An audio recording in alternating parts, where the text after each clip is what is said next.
ప్రశ్న: రష్యా చమురు కొనుగోళ్లపై భారత్పై టారిఫ్లను ప్రశ్నించిన రష్యా అధ్యక్షుడు ఎవరు? సమాధానం: వ్లాదిమిర్ పుతిన్. ప్రశ్న: వీధి కుక్కల అంశంపై సంచలన వ్యాఖ్యలు చేసిన భారత అత్యున్నత న్యాయస్థానం ఏది? సమాధానం: సుప్రీంకోర్టు. ప్రశ్న: అమెరికా పౌరులు తక్షణమే దేశం విడిచి వెళ్లాలని హెచ్చరించిన దేశం ఏది? సమాధానం: ఇరాన్. ప్రశ్న: అమెరికా 30 అపాచీ హెలికాప్టర్లు అమ్మేందుకు అంగీకరించిన దేశం ఏది?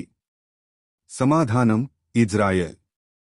ప్రశ్న: యూనిఫైడ్ ఫ్యామిలీ సర్వే యుఎఫ్ఎస్ ఏ రాష్ట్రంలో అమలవుతోంది?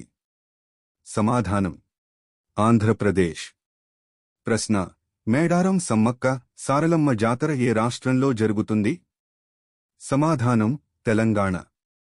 ప్రశ్న: జంతువుల హక్కులపై కీలక ప్రశ్నలు లేవనెత్తిన కోర్టు ఏది? సమాధానం: సుప్రీంకోర్టు.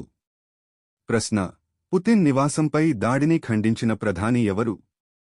సమాధానం: నరేంద్ర మోదీ.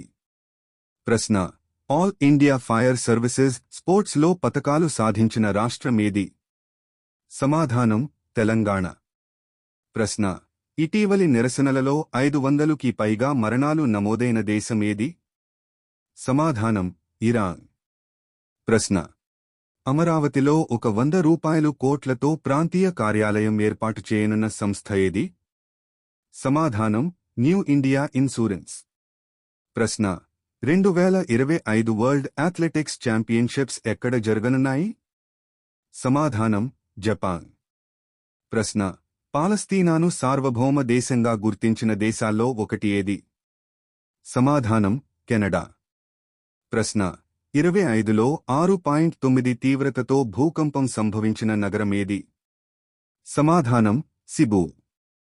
ప్రశ్న: 25లో మళ్లీ అధ్యక్షుడిగా ఎన్నికైన దేశాధ్యక్షుడు ఎవరు? సమాధానం: పీటర్ ముతారికా.